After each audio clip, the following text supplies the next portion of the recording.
For any social setting, not just raves, the public must know the dangers of fentanyl and the ways that they could stay safe. This library in San Fernando is one out of the 5 libraries in Los Angeles to be handing out free diapers and menstrual products. People that volunteer at least 2 hours of their time will receive 2 free plants to take home and plant themselves. Now, this particular exhibit does end in July of 2023. Reporting in Los Angeles for Valley View News, I'm Camille Acevedo.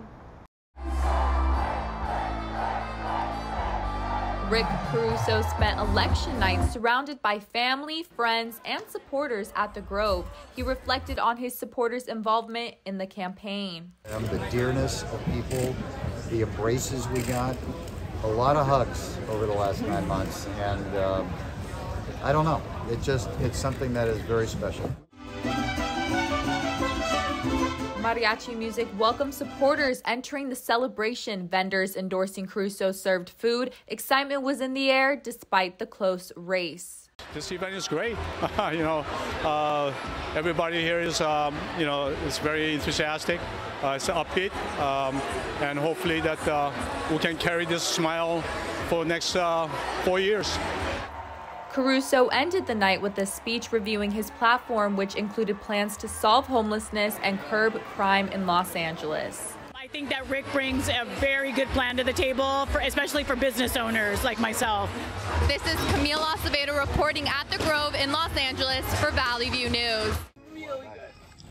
On Fridays and Saturdays, the Santa Monica Mountains Fund uses volunteers to help with plant restoration at the Native Plant Nursery. Assistant Nursery Manager Carla Gonzalez works with the volunteers at the Rancho Sierra Vista Nursery. They could help us to grow these plants, transplant them, and that way we're engaging with the community, but we're also meeting our goals.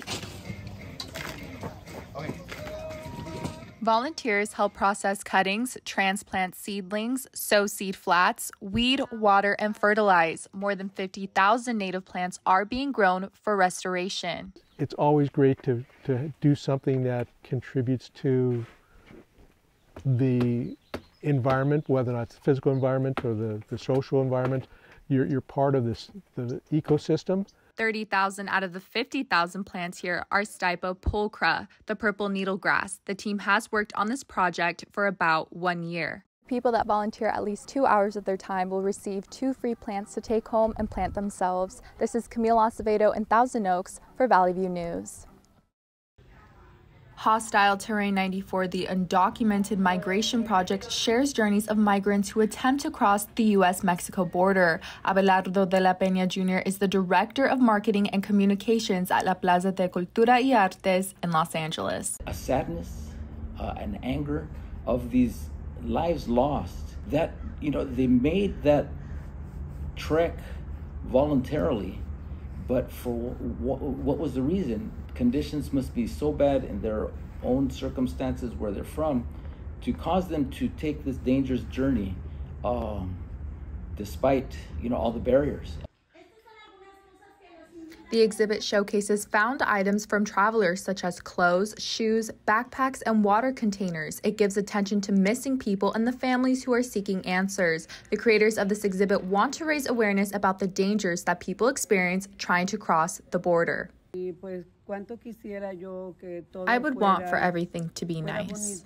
For me, crossing the border wasn't easy.